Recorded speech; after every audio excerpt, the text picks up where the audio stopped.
Welcome to Cancer Talks, a podcast sharing stories of personal transformation and collective healing from people who have been touched by cancer. My name is Claire DeLaslo, and I'll be guiding today's conversation. This week, I talked to Lisa Gilmour, who lost her brother to pancreatic cancer. She promised him she would do everything she could to make a difference. We talk about how his illness impacted their family and what it means to cultivate a sparkle of hope.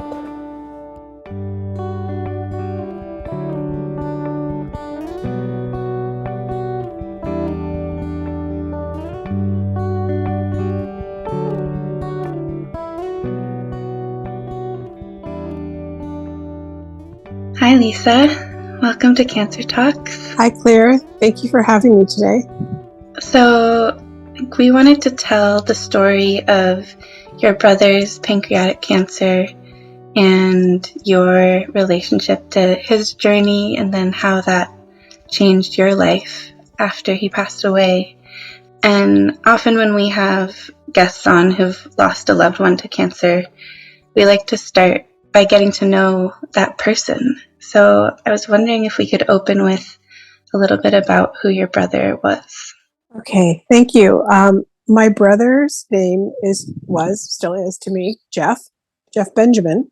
He was sort of our family Google. He was just this incredibly brilliant, funny, creative, clever, amazing chef, wine connoisseur, wonderful dad and husband. He had two kids, Rachel and Ben. When he passed, they were 12 and 7. And he was really quite a creative force, did a lot of writing, and he just loved life, and he was very adventurous, loved to travel. He just was a really great family man, and we were very, very close. We weren't that close growing up because we were 5 years apart.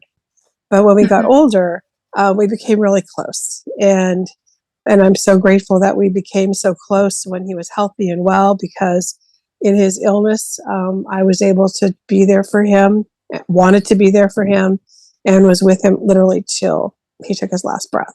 Can you share a formative memory you have with him? Oh, gosh, there's so many. You know, it's funny that most of the memories that I have are when we were younger, which is so funny because I said we were really very close. But yeah, I mean, a funny one is because we were 5 years apart. When he turned 13, I was a dorky little kid, and he had a big birthday party at our house. And I had mad crushes on all of his guy friends. And I was peering out through the curtains of our dining room, looking out to this big patio that we had, and that's where Jeff and all his friends were partying. And he noticed me. And he came in stomping away and told my mom, I had to be put away. And because he knew that I was probably going to come out there and start, goofing around with his friends. So he wasn't very patient with me in that regard when he was 13. But that is a memory that I have always held so close to me that I just always thought it was such a funny thing. And he did have really cute friends. So I was justified in my wanting to peek out the door there and see everybody. Gosh, there's just, I just have memories of great, Thanksgivings when he would, be cooking dinner, and he loved to be in the kitchen, and that's where he socialized when there were parties and family gatherings. He was always in the kitchen, cooking up a storm, telling stories, just loving the whole process, and really, the creative process of cooking a huge meal for the whole family, things like that. Yeah. Nice.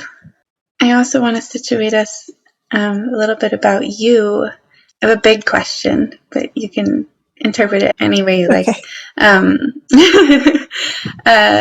So before your brother was diagnosed, how would you have described your own life's purpose? Oh my goodness. Wow, Claire. That's an interesting question. Honestly, my intention in the years leading up to Jeff being diagnosed, I was all about starting a family. That was my purpose. Yeah. And that was my intention. We had a very hard time getting pregnant, but we finally did. And that was really what I was so focused on. because my work at the time was marketing, but working always for software companies. So, nothing, as I say, I wasn't finding a cure for cancer. I was marketing software. And so, anyway, so that's really really what I was all about, was becoming a mom. And that's really what I wanted to be. And that's where all my time and energy really went into. And then we had success. Which I can say you did beautifully, because your son Jameson is one of my dearest friends. That's so sweet. Thank you, Claire. I want to hear a little bit more about the experience of being with your brother during his cancer journey. What role did you play as his sister? And what was that like? Well, I really tried hard to be as hopeful as I could be. The thing with pancreatic cancer back then, because Jeff was diagnosed in April of, when was it? It was April of 2000, I believe it was. No, I'm sorry, it was October of 2000. And he had gone into remission, and they thought that he was home free. They went and had this fantastic trip to Europe with the kids. But in October of 2001, his cancer returned, and in March of 2002, he passed away. So from diagnosis to passing was 18 months, which at the time was a very typical journey pathway for someone with the disease. Because the disease is so hard to detect, generally you're diagnosed when you're at stage 4. And he was lucky enough to have the surgery to get the Whipple, which is a brutal surgery, but it can extend your life. So I tried to be very hopeful through all this. And you're too young to probably know who Michael Landon is, Claire, but he was a very popular actor on a series called Bonanza way back in the day. And he was the first person who I had ever heard be diagnosed with pancreatic cancer. And everybody knew, everyone, honestly, when you heard pancreatic cancer, you always thought of Michael Landon, because he was the only person that we had ever heard of that ever had gotten the disease back in the day. And I'll just preface for the audience that you're in Los Angeles. Yes. So there's an extra awareness exactly. of celebrities' health conditions. Exactly.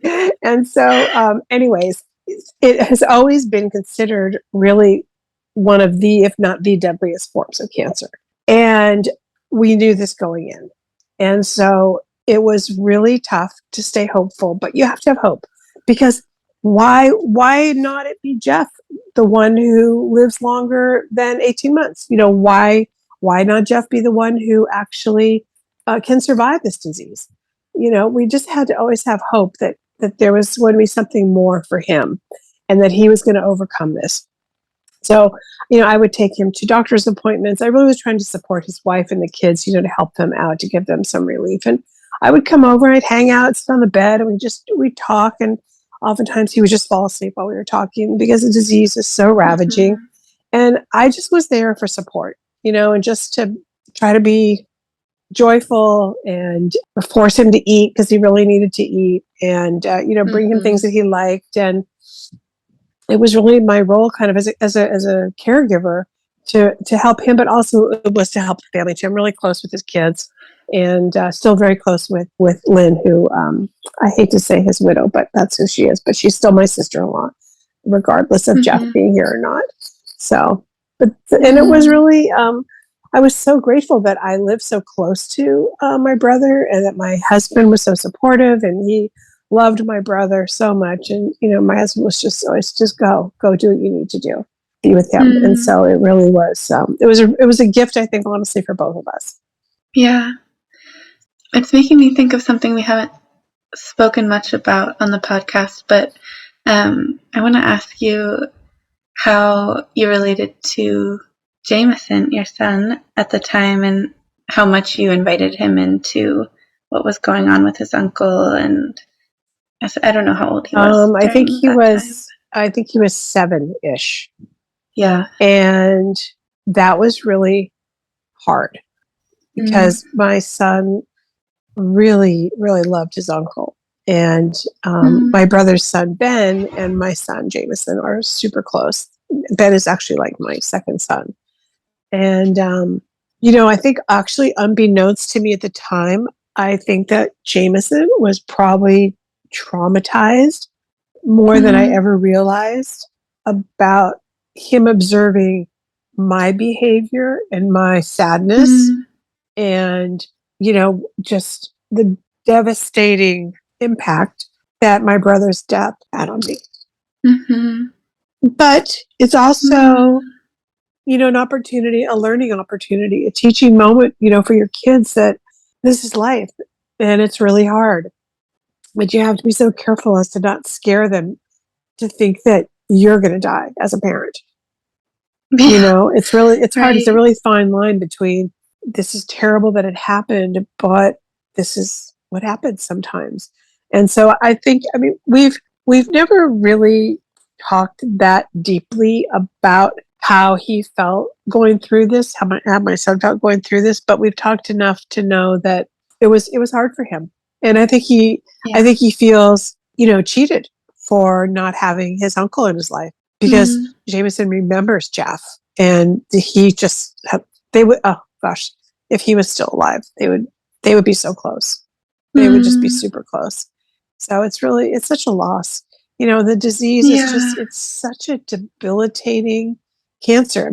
All cancers are rough, but this one in particular is so unforgiving. It's so painful because of where the cancer lives in your body. And, it is very hard to diagnose. It's very hard to see in any kind of scans where it's situated. But, gosh, all these years later, survival rate has gone up. There's so much progress being made with this disease that I'm really hopeful that one day there will be a cure for it. But in the meantime, they're working very hard to try to have an early detection method and the most effective treatment options to support that early diagnosis. Because if you have early diagnosis, but you don't have effective treatment options, it doesn't really help in a way. Yeah. And so, his pain presented as a gallbladder issue. And when they went in to do the surgery, it was discovered that it wasn't just gallbladder at all. And he had been having so much discomfort and so much pain. And if there had been a test to test something like this, because hopefully then doctors would be more aware of the symptoms, that maybe his life could have been prolonged. Thank you so much for sharing all that. It's really a lot of vulnerable, and I'm sure it's a little hard to revisit. It's a little hard, but it's important, I think, to share. And I'm grateful that I can do that. And I'm actually pretty surprised that I didn't start crying. Me too. Because you know me. I would have. And I know you.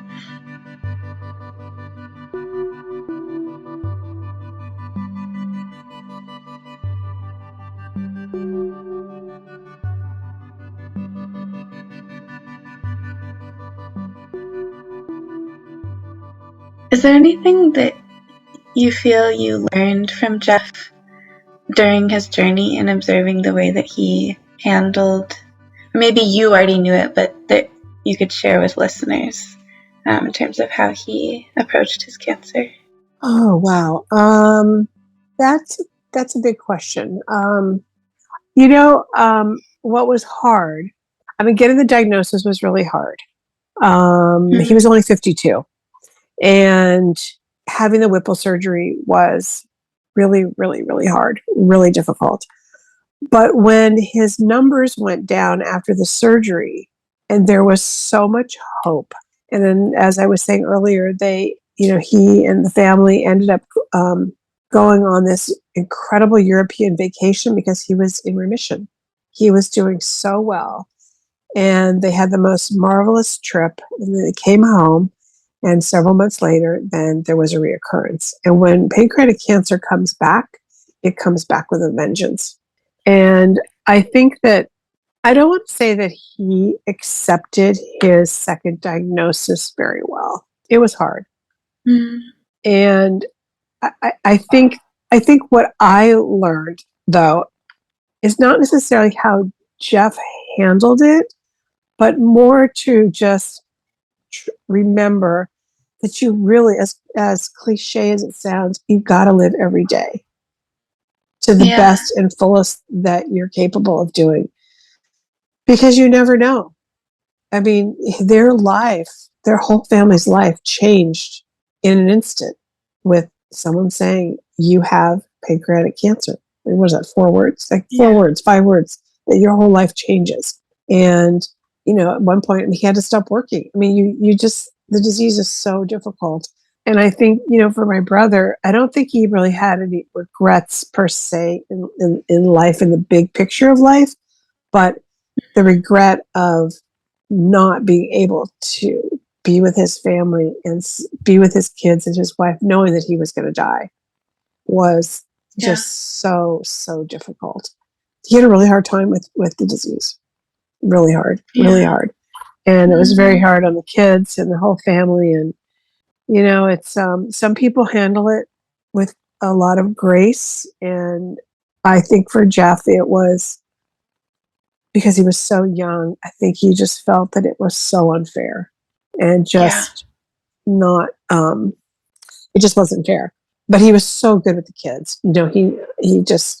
He made sure that he stayed so connected with them. And it was hard for them to walk into his bedroom and see him in bed looking so fragile.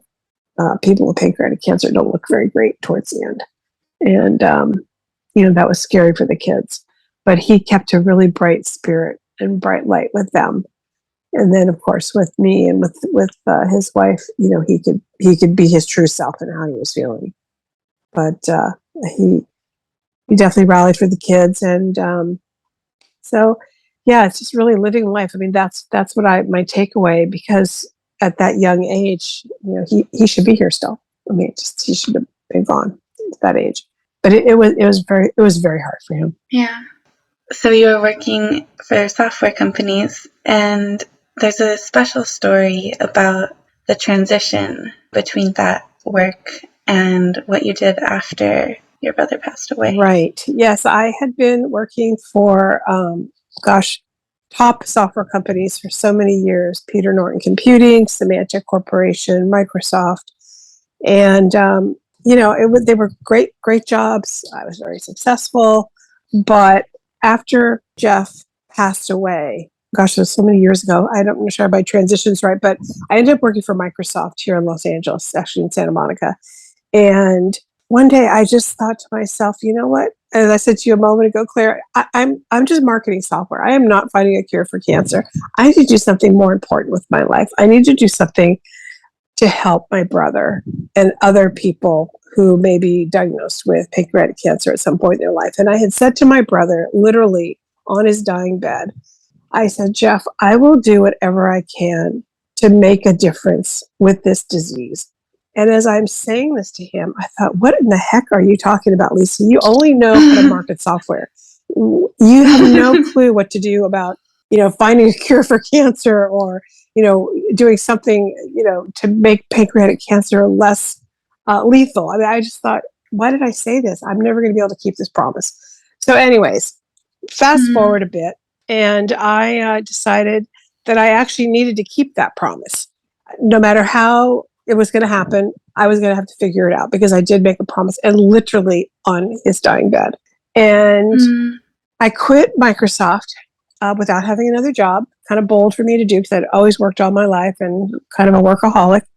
And one evening at home, everyone had already gone to bed. It was like 1:00 in the morning. I was sitting on the couch in my living room, and I thought, I need to kind of start looking to see if I can find a job and something that, miraculously would help me keep my promise to my brother. And I was very dubious about that, but I thought, well, I'll set an intention that way. So I went on to a job site, and I thought, well, I really shouldn't go much past 2 weeks, because I'm sure all these companies have a zillion, resumes by now. But for some reason, I was compelled to go one more page. And when I did that, I was kind of scanning the page, and out of the corner of my eye, I saw the word pancreatic cancer. And I thought, oh my goodness, what is this? This is a total sign. So I opened up the link, and it was a job for a director of marketing communications with the Pancreatic Cancer Action Network. And at the time, they were in El Segundo. And I thought, wow, I could do this job. This is the job. This is how I am going to keep my promise. So I shot off a cover letter. I wrote, So it's like 3 in the morning, writing the perfect cover letter, sent it off with my resume. And I got a phone call the next day. They were very impressed with my resume because they were looking for people who had more of a corporate sensibility about them to support the nonprofit work that they were doing. Anyways, to make a long story short, they hired me and I was with them for 11 years. But the most wonderful part of this story, I think, is that after I went to interview and I was offered the job literally right after my first interview, and I drove home and I pulled in the driveway of our house, and I was so happy. I was so excited I was going to be doing this job. And I got out of the car, and on our neighbor's lawn was a single purple balloon. And purple is the disease color of pancreatic cancer.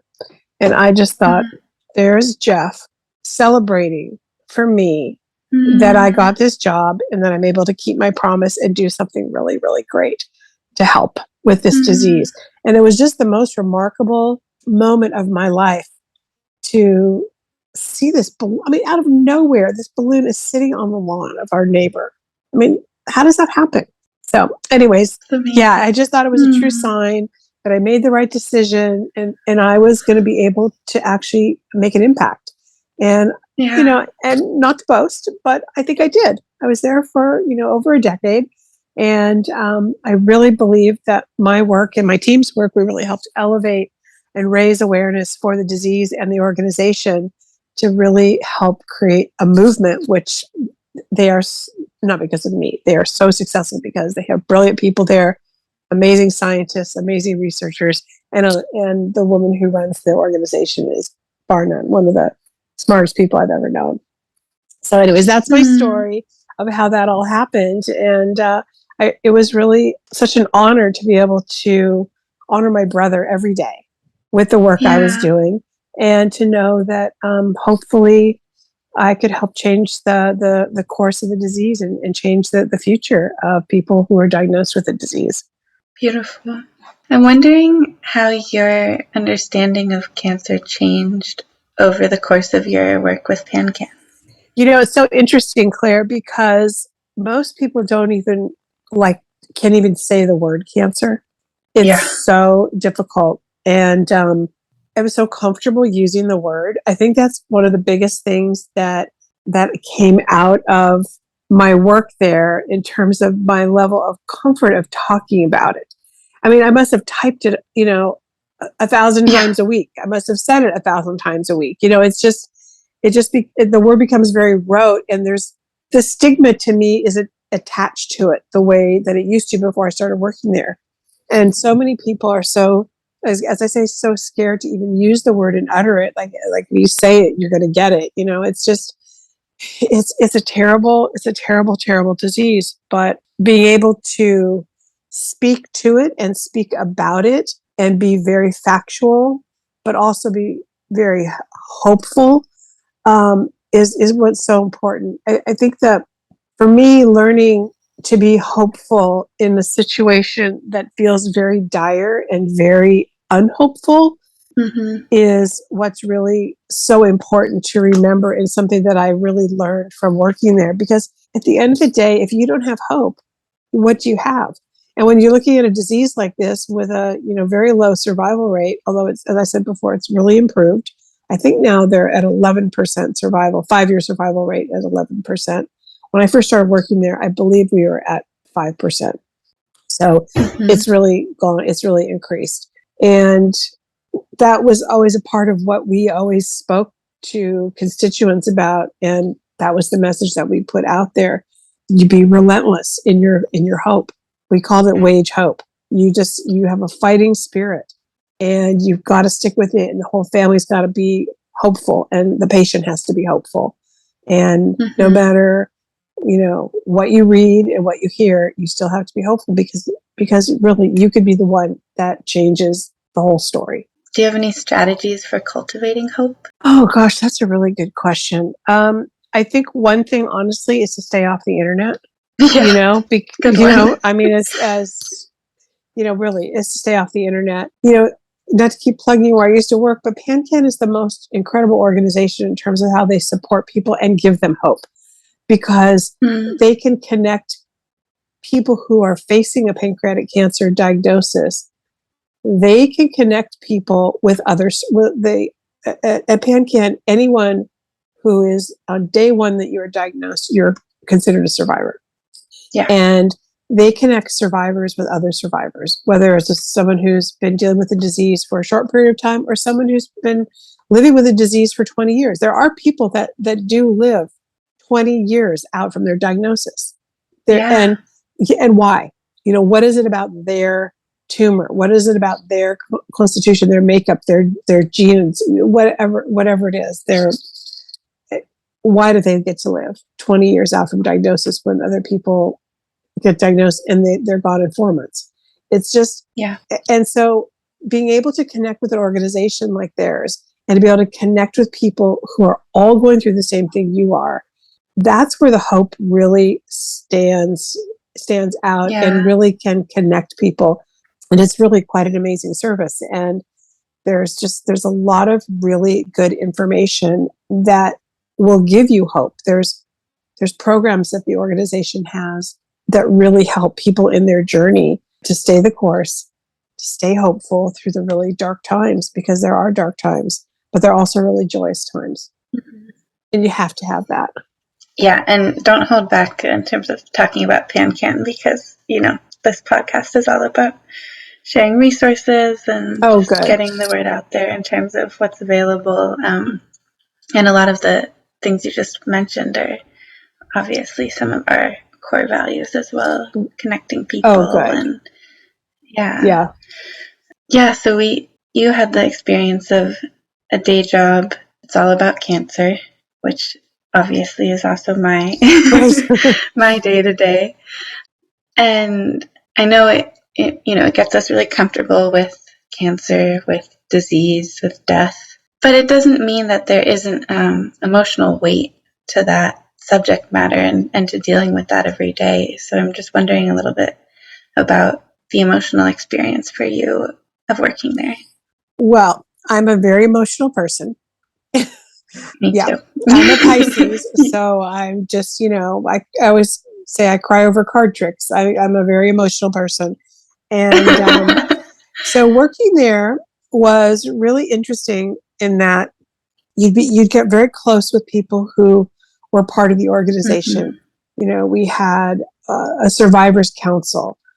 We had advisory boards. We had all kinds of people who would come to our events, and we had volunteers all across the country, and many of our volunteers were patients, and many of the volunteers were family members of those patients. And you get to know them, and you become very close with them, and you form friendships with them, and then they die.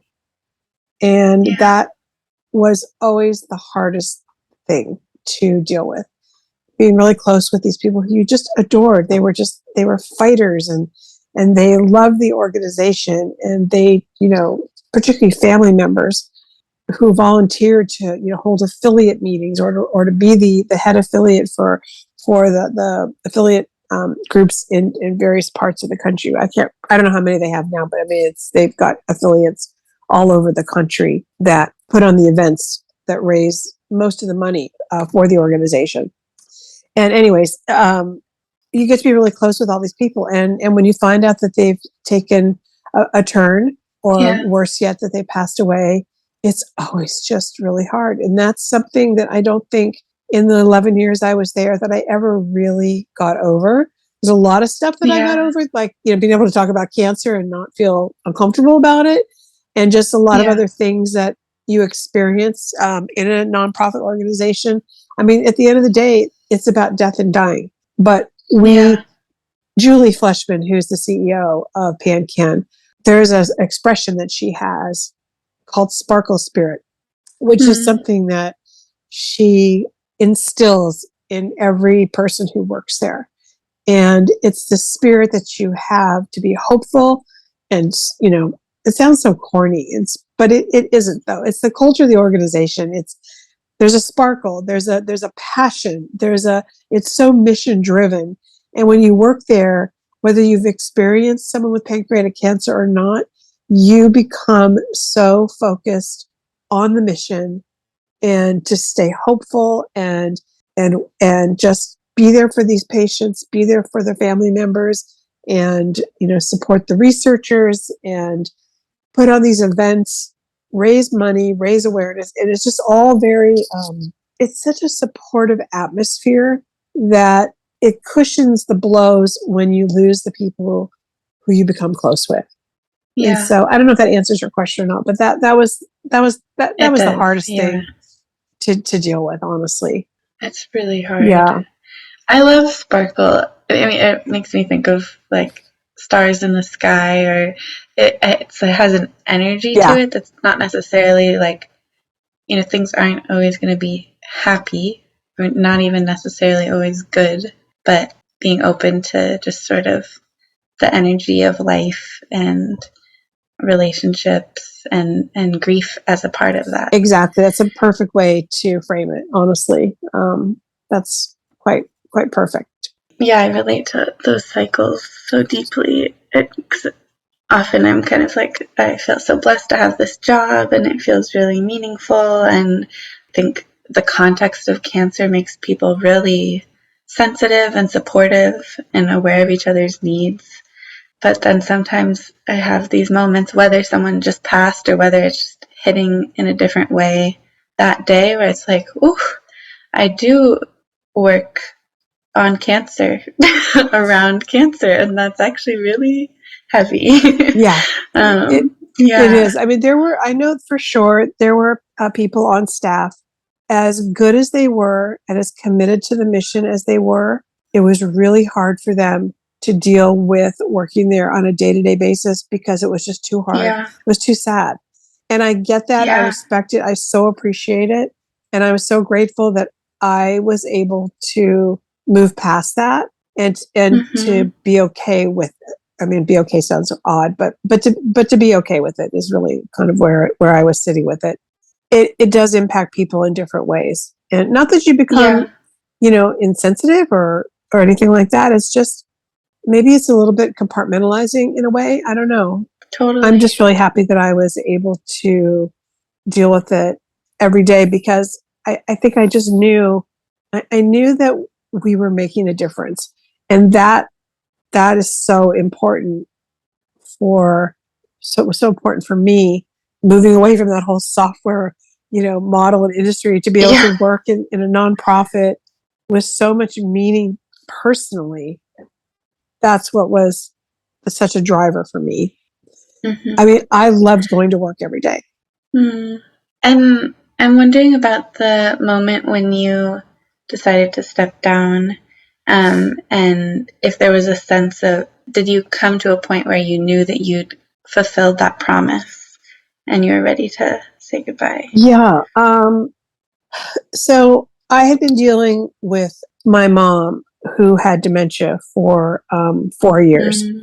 And so when I decided to leave PanCan, it was a really hard decision, but I felt that I wasn't able to give my full attention. And I felt that I had been successful in keeping my promise, but when I left, I didn't feel that I had fully executed on that promise, just because I'm kind of a perfectionist. And so, I think if I stayed there for another 20 years, I probably wouldn't felt like that. But I think if I can be really objective about it, yes, I fulfilled a promise, but I wish that, I could have done more while I was there, but I think I did.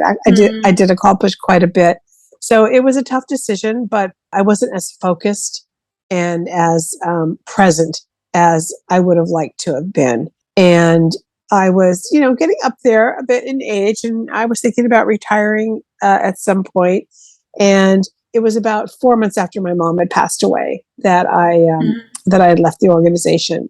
But I stay really connected with them. And it's really quite gratifying. I mean, sadly, when people have a friend or a family member that's been diagnosed with pancreatic cancer, they call me. And because I still know so many people at the organization, I'm able to send an email or make a phone call to say, I've got someone who's really in a bad way. and really needs support.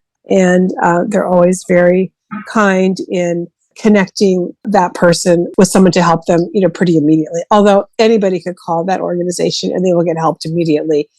In closing, I thought we could honor him by describing one of his favorite meals. Oh my gosh, Can you think of something he liked to cook? Oh my gosh. You can make it up too. Well, I know. I'm not going to make it. Well, one of the things I do know that he'd love to do with Ben, his son, is that they love to bake pumpkin pie for Thanksgiving. That was like a treat. And I have this darling picture. It was actually November before he passed away in March. Standing in the kitchen, holding this pie with his son, Ben, looking so proud. Ben actually looking more proud than my brother, because Ben, I think, really was the one who was the master in the kitchen with that pie. And he's a great cook as well. But I mean, Jeff would love, his whole thing was gourmet. He loved making gourmet meals, and his most favorite part of it all was selecting the best wine that was possible to have with the meal.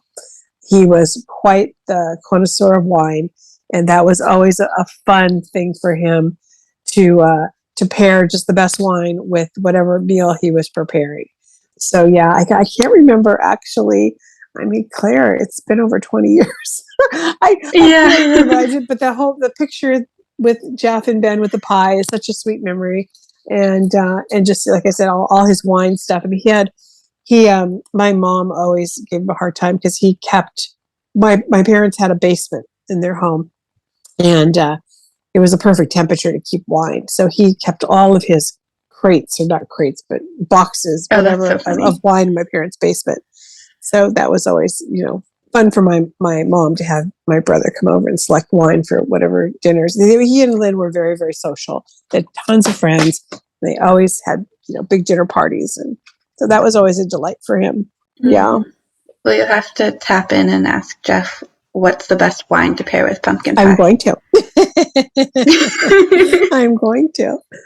Well, thank you. This has been such a beautiful conversation, and so honored to hear your story. Thank you. Thank you for letting me share. And I hope that if there's anyone who's listening to the podcast that knows someone or personally has a pancreatic cancer diagnosis, that they do reach out to pancan.org and get support. It's all free. There's no charge for anything, and it will bring you hope and information and resources to make the journey a little easier.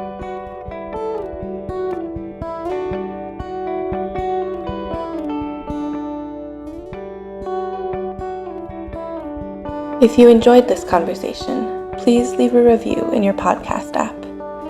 Cancer Talks is a platform for anyone who has been touched by cancer. Write to us at info@cancertalks.com if you have a story to share. If you're moved to donate, please visit cancertalks.com/donate.